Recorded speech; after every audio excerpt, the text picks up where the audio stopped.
ଆଜି ଆମେ ଷ୍ଟାର୍ଟ କରିବାକୁ ଯାଉଛନ୍ତି ଆମର ଡେ 4 କ୍ଲାସ୍ ନା କ'ଣ ସମ୍ବିଧାନ ଡେ 4 କ୍ଲାସ୍ ଷ୍ଟାର୍ଟ କରିବାକୁ ଯାଉଛନ୍ତି ନା କ'ଣ ସମ୍ବିଧାନର ମୂଲ୍ୟବୋଧ ଓ ଆଦର୍ଶ କନଷ୍ଟିଟ୍ୟୁସନ୍ ଭ୍ୟାଲ୍ୟୁ ଷ୍ଟାର୍ଟ କରିବାକୁ ଯାଉଛନ୍ତି ପିଲାମାନେ। ଆମେ ସମ୍ବିଧାନର ମୂଲ୍ୟବୋଧ ବା ଆଦର୍ଶ ଏଇ କ୍ଲାସ୍ଟି ପ୍ରାୟତଃ 10-15 ମିନିଟ୍ର ରହିପାରେ।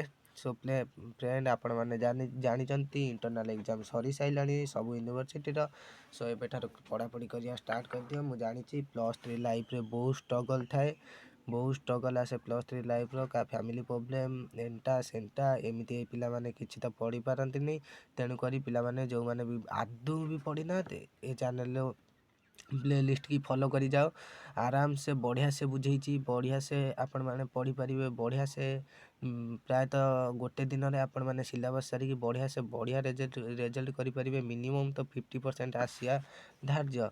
सो पिला माने चलतु आज क्लास टी स्टार्ट करिया ना कौन कौन अच्छी समाजवादी राष्ट्र सोशलिस्ट स्टेट भारत को 1976 मसीह समाजवादी राष्ट्र रूपे घोषणा करा जाइछि ना। भारत को केबे 1976 मसीह समाजवादी राष्ट्र रूपे घोषणा करा जाइछि एटा मन रखियो पिला माने।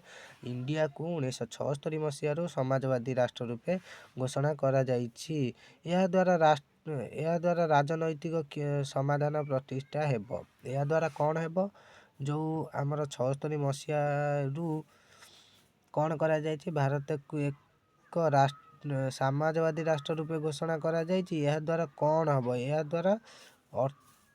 द्वारा अर्थनैतिक समानता प्रतिष्ठा हेबो। अर्थनैतिक क्षेत्र में समस्त समान हेबे। सबु श्रेणीर लोक मानक मध्य जातीय संपदर सुषम बंटन उपादान और वितरण प्रणाली रे नियंत्रण धनी दरिद्र मध्य थिबा वैष्णव दूरीकरण प्रत्यक्षर आर्थिक अभिवृद्धि साधन समस्त को समान सुविधा सुजोग प्रदान प्रभृति कार्य उपर गुरुत्व दिया जाए। यही व्यवस्था रे जोगनाबद्ध अर्थनीति प्रवर्तित हुए। एटा आवश्यक नहीं। धर्मनिरपेक्ष पिला माने एटा बहुत इंपोर्टेंट आपण एग्जाम पाई।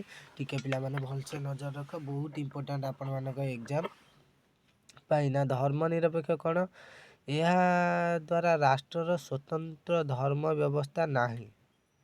यह कौन करे राष्ट्र स्वतंत्र धर्म रही माने कौन धर्मनिरपेक्षता कहले कौन बुझ जदि पचार दिया आपण एग्जाम रे कौन लिखिबो ना राष्ट्र जो राष्ट्र सर्वधर्म सम्मान ताहाको धर्मनिरपेक्ष कहा जाए।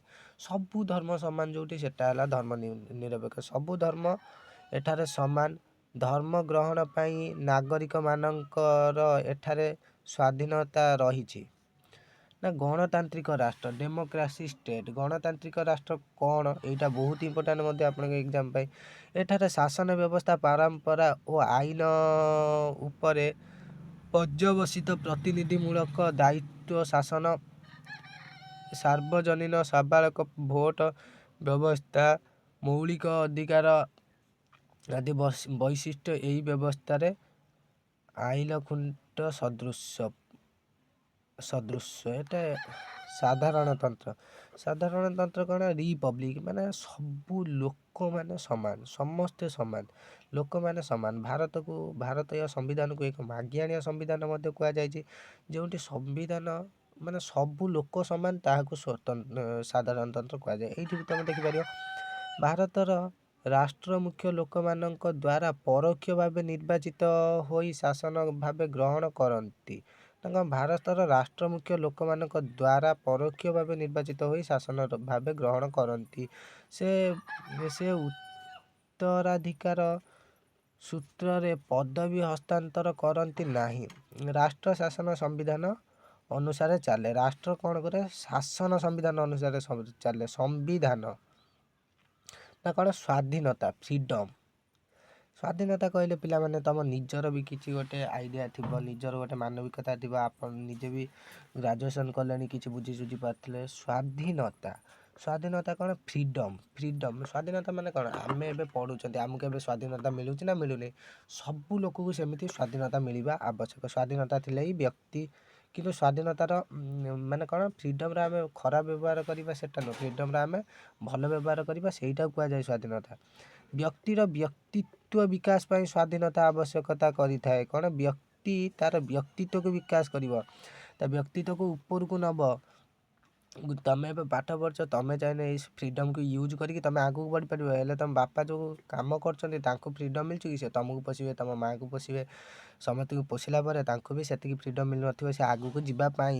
ତେଣୁ ତାଙ୍କୁ ସ୍ୱାଧୀନତା ମିଳିନି କି ମିଳି ବି ପାରୁନି ତମରି ପାଇଁ। ତମେ ଯଦି ପଢ଼ିକି ଆଗକୁ ଯିବ ତାଙ୍କୁ ବି ସେଇ ଫ୍ରିଡ଼ମ୍ଟା କ'ଣ ହେବ? ମିଳିପାରିବ। ତମେ ଯଦି ଆଗକୁ ନ ଯାଇପାରିଲ ତାହେଲେ ତାଙ୍କୁ ବି ସେଇ ଫ୍ରିଡ଼ମ୍ଟା ମିଳିପାରିବନି। ଖାଲି ପଢ଼ା କ୍ଷେତ୍ରରେ ନୁହଁ, ଯିଏ ଯେଉଁ ଲାଇନ୍କୁ ଚଏସ୍ କରିଛ ସେ ଲାଇନ୍ରେ ବି ଯିବାର କିଛି ଅବଜେକ୍ସନ୍ ନାହିଁ। ନିଜ ମନକୁ ପଚାର, ତମେ ଯଦି କରିପାରିବ ତମେ ଯାଅ। ଏହାକୁ ଗୁରୁତ୍ୱ ଦେଇ ସମ୍ବିଧାନ ପ୍ରଣେତା ମାନେ ନାଗରିକ ସମ୍ବିଧାନର ଅଭିବୃଦ୍ଧି ଘଟାଇଛନ୍ତି। ଏହାକୁ ଗୁରୁତ୍ୱ ଦେଇ କ'ଣ? ସମ୍ବିଧାନିକ ମାନେ ନାଗରିକ ସମ୍ବିଧାନର ଅଭିବୃଦ୍ଧି ଘଟାଇଛନ୍ତି। ପ୍ରତ୍ୟେକ ନାଗରିକ ସ୍ୱାଧୀନ ଭାବେ ପ୍ରକାଶ, ବିଶ୍ୱାସ, ପ୍ରତ୍ୟୟ ଓ ପୂଜା କରିବାର ସ୍ୱାଧୀନତା ଲାଭ କରିଛି। ପ୍ରତ୍ୟେକ ନାଗରିକ ଏଠାରେ କ'ଣ କରିଛି? ପ୍ରକାଶ, ବିଶ୍ୱାସ, ପ୍ରତ୍ୟୟ ଓ ପୂଜା କରିବାର ସ୍ୱାଧୀନତା ଲାଭ କରିଛି। ପ୍ରତ୍ୟେକ ବ୍ୟକ୍ତି ଏଠାରେ କ'ଣ? ଆଗକୁ ଯାଇପାରିବ, ବିଶ୍ୱାସ ରଖିପାରିବ, ପ୍ରତ୍ୟୟ କରିପାରିବ ଏବଂ ପୂଜା ମଧ୍ୟ କରିପାରିବ, ଆଗକୁ ରଖିପାରିବ। ଗୋଟିଏ କଥା ମନେ ରଖିବ ପିଲାମାନେ, ଶିକ୍ଷା ଯଦି ତମେ ଆହରଣ କରିବ ନା, ତମ ଲାଇଫ୍ରେ ବହୁତ ସଂଘର୍ଷ ଆସିବ, ବହୁତ। କାହିଁକିନା ଶିକ୍ଷା ସେତିକି ଆଗକୁ ନେଇପାରେ, ଶିକ୍ଷା ମଣିଷର ଆଖି ଖୋଲିପାରେ, ଶିକ୍ଷା ମଣିଷକୁ ଫ୍ୟୁଚର୍ ଦେଖାଇପାରେ, ଶିକ୍ଷା ଅନେକ କ୍ଷେତ୍ରରେ କାର୍ଯ୍ୟକାରୀ କରିପାରେ। ଯେଉଁଟାକି ଗୋଟେ ସାମାନ୍ୟ ବ୍ୟକ୍ତି, ଗୋଟେ ଚାଷୀଟେ ଯାଇକି ବିଲରେ ଖଟୁଛି, ସିଏ ମାନେ ଦିମାଗ ୟୁଜ୍ କରିପାରିବନି କି ଏ ଜାଗାରେ କେଉଁ କାମ ହେଉଛି। କଲେକ୍ଟର ଅଫିସରେ ପଶିଲେ ସେ କ'ଣ ଜାଣିପାରିବନି, କିନ୍ତୁ ଶିକ୍ଷାଟା ସେଇ ଜାଗାରେ ବହୁତ କିଛି କରିପାରିବ। ଆଉ ଶିକ୍ଷାଟି ଗୋଟେ ବ୍ୟକ୍ତିର ଆଖି ଖୋଲିଥାଏ। ଶିକ୍ଷା ହେଉଛି ଗୋଟେ ବ୍ୟକ୍ତିର ନେତୃବୃନ୍ଦ। ମାତୃଗର୍ଭରୁ ଆରମ୍ଭ ହୋଇ ମଶାଣିର ଭୂଇଁ ପର୍ଯ୍ୟନ୍ତ ଶିକ୍ଷା କାମରେ ଲାଗିଥାଏ। ମନେ ରଖିବରେ ପିଲାମାନେ। ସମାନତା, ଇକ୍ୱାଲିଟି। ସମାନତା ଗଣତନ୍ତ୍ରର ଏକ ସ୍ତମ୍ଭ ସଦୃଶ। ସମାନତା କ'ଣ? ଗଣତନ୍ତ୍ରର ଗୋଟିଏ ସ୍ତମ୍ଭ ସଦୃଶ। ସମାନତା ବିନା ସ୍ୱାଧୀନତା ମୂଲ୍ୟହୀନ। ସମାନତା ନଥିଲେ, ଯଦି ସବୁ ଧର୍ମ ସମାନ ନଥିବ, ସବୁ ବ୍ୟକ୍ତି ସମାନ ନଥିଲେ, ତାହେଲେ ସ୍ୱାଧୀନତାର କିଛି ଲାଭ ହେବନି ପିଲାମାନେ। ନାଗରିକମାନଙ୍କ ମଧ୍ୟରେ ସମାନତା ପ୍ରତିଷ୍ଠା କରିବା ସମ୍ବିଧାନର ଲକ୍ଷ୍ୟ। କ'ଣ? ନା ନାଗରିକମାନଙ୍କ ମଧ୍ୟରେ ସମ୍ବିଧାନ ପ୍ରତିଷ୍ଠା ମାନେ କ'ଣ? ସମାନତା ପ୍ରତିଷ୍ଠା କରିବା ଆମ ସମ୍ବିଧାନର ଗୋଟିଏ ଲକ୍ଷ୍ୟ। ଶାସନ ଆଗରେ ବା ଆଇନ ସମ୍ମୁଖରେ କୌଣସି ଭେଦଭାବ ରହିବ ନାହିଁ। ଆଇନ ସମ୍ମୁଖରେ କୌଣସି ଭେଦଭାବ ଏଠିରେ ମଧ୍ୟ ରହିପାରିବ ନାହିଁ। ଶାସନର ନିରପେକ୍ଷତା ସମତା ଦର୍ଶନରେ ପ୍ରତିଷ୍ଠିତ। ଓକେ ପିଲାମାନେ, ଆଗକୁ ବଢ଼ିବା। ନ୍ୟାୟ, ଜଷ୍ଟିସ୍। କ'ଣ? ନ୍ୟାୟର ଅର୍ଥ ସତ୍ୟର ଅନୁସନ୍ଧାନ। ନ୍ୟାୟର ଅର୍ଥ କ'ଣ? ଜଷ୍ଟିସ୍। ନ୍ୟାୟର ଅର୍ଥ ସତ୍ୟର ଅନୁସନ୍ଧାନ। ଆମେ ଯେଉଁ କୋର୍ଟକୁ ଯାଉଛନ୍ତି, ଆମକୁ କ'ଣ ମାନେ ଠିକ୍ ଭାବରେ ନ୍ୟାୟଟା ମିଳିବାକୁ କୁହାଯାଏ ଜଷ୍ଟିସ୍। ନ୍ୟାୟର ଅର୍ଥ ସତ୍ୟକୁ ସିଏ ଅନୁସନ୍ଧାନ କରିବ। ବୁଝି ହେଉଛି ପିଲାମାନେ? ଆମେ ସମ୍ବିଧାନର ମୁଖବନ୍ଧରେ ଘୋଷଣା କରାଯାଇଛି ଯେ ନାଗରିକମାନଙ୍କୁ ସମାନତା ଅର୍ଥନୈତିକ ଓ ରାଜନୈତିକ କ୍ଷେତ୍ରରେ ନ୍ୟାୟ ପ୍ରଦାନ କରାଯିବ। କ'ଣ ସମ୍ବିଧାନ? ସମାନତା ଅର୍ଥନୈତିକ ଓ ରାଜନୈତିକ କ୍ଷେତ୍ରରେ ନ୍ୟାୟ ପ୍ରଦାନ କରାଯିବ। କୌଣସି ବ୍ୟକ୍ତି ନ୍ୟାୟ ପାଇବାରୁ ଯେପରି ବଞ୍ଚିତ ନ ହେବେ ସେଥିପାଇଁ ରାଷ୍ଟ୍ର ଦୃଷ୍ଟି ହେବ। ରାଷ୍ଟ୍ର କ'ଣ କରିବ? କୌଣସି ବ୍ୟକ୍ତି ଯେମିତି ନ୍ୟାୟଟା ପାଇବ ସେଥିପାଇଁ ରାଷ୍ଟ୍ର ମଧ୍ୟ ଦ୍ୱିତୀହୀନ ଭାବରେ କାର୍ଯ୍ୟକାରୀ କରିବା ଉଚିତ। କିନ୍ତୁ ସେଟା ମାନେ କେତେକ କ୍ଷେତ୍ରରେ ହୋଇ ବି ନଥାଏ, କେତେକ କ୍ଷେତ୍ରରେ ଭୁଲ ବି ହେଇପାରେ। ଏତିକି ପିଲାମାନେ ଧ୍ୟାନ ରଖିବ। ଏହାଦ୍ୱାରା ଶ୍ରେଣୀ ବିହୀନ ସମାଜ ପ୍ରତିଷ୍ଠା ହୋଇପାରିବ। ଏହାଦ୍ୱାରା କ'ଣ? ଶ୍ରେଣୀ ବିହୀନ ସମାଜ ପ୍ରତିଷ୍ଠା ହୋଇପାରିବ। ପିଲାମାନେ ମନେ ରଖିବ, ମୁଁ ତୁମକୁ ପଢ଼ଉଛି, ତୁମେ ମନେ ରଖିଥିବ, ମୁଁ ପଢ଼ଉଛି ଖାଲି ଏକ୍ଜାମ୍ କ୍ୱାଲିଫାଇ କରିବା ପାଇଁ ନୁହଁ, ମୁଁ ପଢ଼ଉଛି କାହିଁକିନା ଏହା ତୁମ ଜୀବନରେ କିଛି କାମ ଦେଇପାରିବ। ପଲିଟିକାଲ୍ ସାଇନ୍ସ ଏମିତି ଗୋଟିଏ ପାଠ, ନିଜେ ଦେଖ, ମ୍ୟାଥ୍ ଯିଏ ପଢ଼ୁଛି ସେ ଗଣିତଜ୍ଞ ହେଉଛି, ଯିଏ ସାଇନ୍ସ ପଢ଼ୁଛି ସେ ବୈଜ୍ଞାନିକ ହେଉଛି ବା ଅନ୍ୟାନ୍ୟ କ୍ଷେତ୍ରରେ କିଛି ଗ୍ରୋଥ୍ କରୁଛି। ଯିଏ ହିଷ୍ଟ୍ରି ପଢ଼ୁଛି ସିଏ କ'ଣ ଅନୁସନ୍ଧାନକାରୀ ହେଉଛି, ଯିଏ ଭୂଗୋଳ ପଢ଼ୁଛି ସେ କିଛି ନା କିଛି କରୁଛି, କିନ୍ତୁ ପଲିଟିକାଲ ସାଇନ୍ସ ସମସ୍ତଙ୍କ ଠାରୁ ଉପରେ। ପଲିଟିକାଲ ସାଇନ୍ସ ଯିଏ ପଢ଼ୁଛି ସିଏ ରାଷ୍ଟ୍ର ଚଳାଉଛି, ସମସ୍ତଙ୍କୁ ସାଇନ୍ସ ବୈଜ୍ଞାନିକ ସମସ୍ତଙ୍କୁ ତା ମଝିକୁ ଆଣିକି ଚଳାଉଛି ସିଏ। ତେଣୁ ପଲିଟିକାଲ ସାଇନ୍ସ ଜାଣିବା ବହୁତ ଆବଶ୍ୟକ। କ'ଣ ଭ୍ରାତୃତ୍ୱ ପ୍ରେଣ୍ଟାଲି ତଣ୍ଟି ପଡ଼ିଯାଉଛି ପିଲାମାନେ, ବିଭିନ୍ନତା ମଧ୍ୟରେ ଏକତା ପ୍ରତିଷ୍ଠା କରିବା ଆମ ସମ୍ବିଧାନର ମୁଖ୍ୟ ଉଦ୍ଦେଶ୍ୟ। କ'ଣ ସମସ୍ତଙ୍କ ମଧ୍ୟରେ ଗୋଟିଏ ଏକତା ପ୍ରତିଷ୍ଠା କରିବା ଆମ ସମ୍ବିଧାନର ମୁଖ୍ୟ ଉଦ୍ଦେଶ୍ୟ। ଜାତୀୟ ଏକତା କ'ଣ ନା ଗୋଟିଏ ରହିଲା ଜାତୀୟ ଏକତା ଓ ସଂହତି ପାଇଁ ଧର୍ମ, ସହିବା ଶକ୍ତି ପାଇଁ ଧର୍ମ। ଦେଶ ଓ ସଂସ୍କୃତିର ବିଭିନ୍ନତା ଉପରେ ଗୁରୁତ୍ୱ ଦିଆଯାଏ ନାହିଁ। ଦେଶ ଆଉ ସଂସ୍କୃତି ମଧ୍ୟରେ ବିଭିନ୍ନ ଉପରେ ଗୁରୁତ୍ୱ ଦିଆଯାଏ ନାହିଁ। ଆମ୍ଭମାନଙ୍କର ପରିଚୟ ଭାରତୀୟ, ଆମ୍ଭେମାନେ ହେଲୁ ଭାରତୀୟ। କୌଣସି ଭେଦଭାବକୁ ଗୁରୁତ୍ୱ ନ ଦେଇ ଆମ୍ଭେମାନେ ଭ୍ରାତୃତ୍ୱ ପ୍ରେମରେ ଆବଦ୍ଧ। କୌଣସି ଭେଦଭାବକୁ ଆମେ ଗୁରୁତ୍ୱ ନ ଦେଇ ଆମ୍ଭେମାନେ ଭ୍ରାତୃତ୍ୱ ପ୍ରେମରେ ଆବଦ୍ଧ। ଉପରୋକ୍ତ ଆଲୋଚନା ସମ୍ବିଧାନର ପ୍ରସ୍ତାବନା ଗୁରୁତ୍ୱ ପ୍ରତିପାଦନ କରେ। ଲର୍ଡ଼ ହାଲିସବରି 1899 ମସିହାରେ ମତ ପ୍ରକାଶ କରିଥିଲେ ଯେ ପ୍ରସ୍ତାବନା ସମ୍ବିଧାନ ଆଭିମୁଖ୍ୟ ଓ ଲକ୍ଷ୍ୟକୁ ପ୍ରକାଶିତ କରେ। ପ୍ରସ୍ତାବନା କ'ଣ? ସମ୍ବିଧାନ ଆଭିମୁଖ୍ୟ ଓ ଲକ୍ଷ୍ୟକୁ ପ୍ରସ୍ତାବନା କରିଥାଏ। ପ୍ରାକ୍ କଥନଟା ଆମ ସମ୍ବିଧାନର ଆଭିମୁଖ୍ୟ ଆଉ ଲକ୍ଷ୍ୟକୁ ପ୍ରତିଷ୍ଠା କରିଥାଏ। ମୁଖ୍ୟ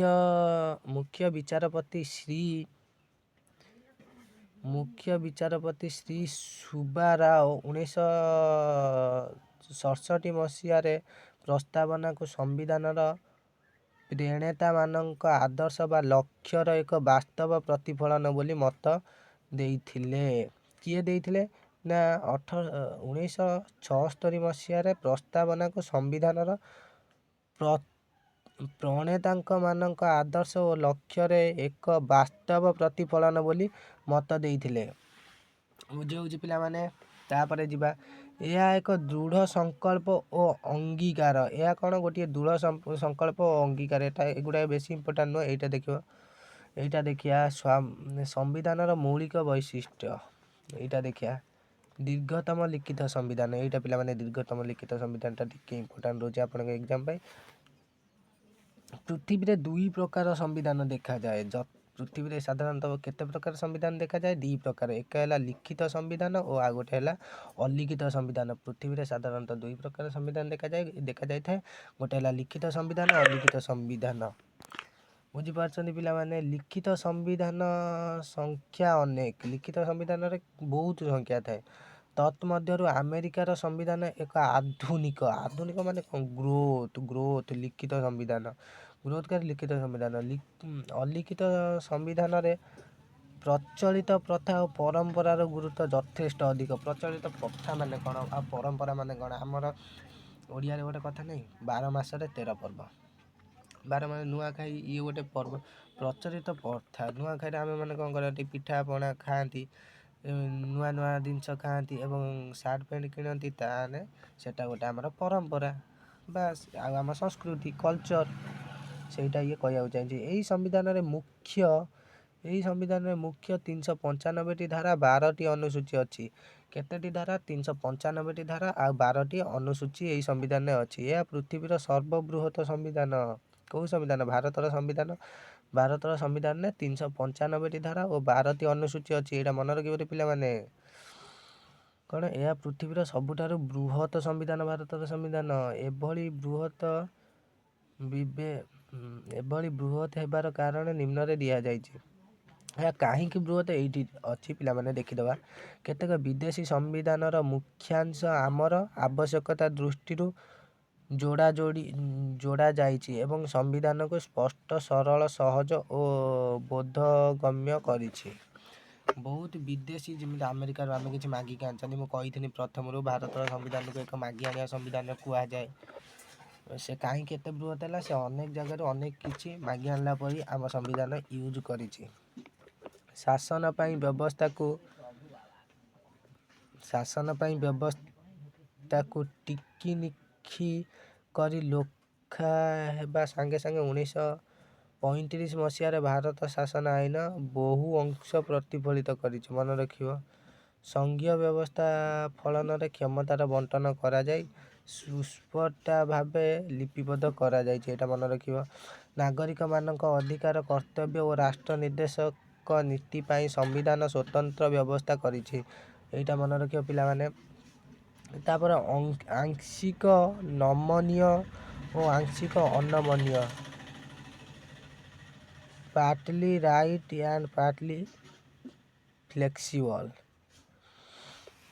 ପିଲାମାନେ ଏତିକି ଥାଉ ଆଜି ପାଇଁ। ପୁଣି କାଲି ଷ୍ଟାର୍ଟ କରିବା।